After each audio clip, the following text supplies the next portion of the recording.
Agenda. Kimberly, do we have any speakers? Larry Brown. Good evening. Larry Brown, 27528 Country Glen. 2 weeks ago, this council discussed the annexation by Calabasas and unanimously agreed to exercise option 2. Option 2 stated submit written comments to LAFCO objecting to annexation. I didn't see any further mitigating comments in option 2. I read the letter submitted to Paul Novak dated May 6th, and it falls short of unambiguously supporting option 2. It reads like a timid admission and apology for even discussing opposition, and a manifesto for what the city really intends to do when Calabasas tells us to go pound sand.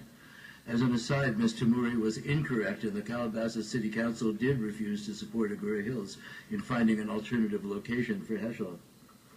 You advise LAFCO that you oppose, but you also advise that you continue to work with Calabasas, very reminiscent of John Kerry's now famous quote, "I was for it before I was against it." The whole thing is about one thing and one thing only, and that is the Cypress land building and its owner's desire to renege on his promises. If you believe there is more to this issue, you are kidding yourself.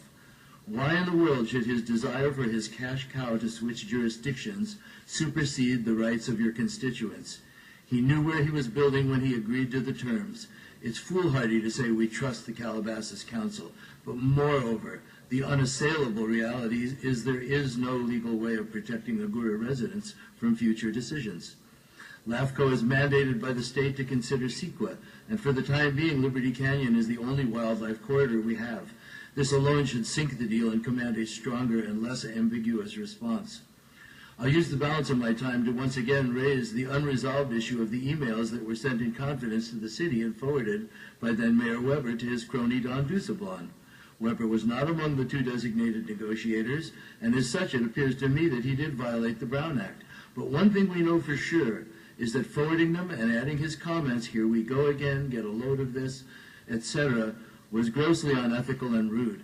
I believe Councilman Weber owes an apology to the letter writers, and I also believe that this council, by failing to issue an official reprimand, reinforces the public perception that this crass behavior is the status quo in Agoura Hills. The letter writer has done more for this community than most of you. Shame on all of you for turning a blind eye to this behavior. I ask that the council clear the air by issuing an official reprimand, and that you mandate that all future city managers be required to be residents of Agoura Hills. Thank you. We have no further speaker cards.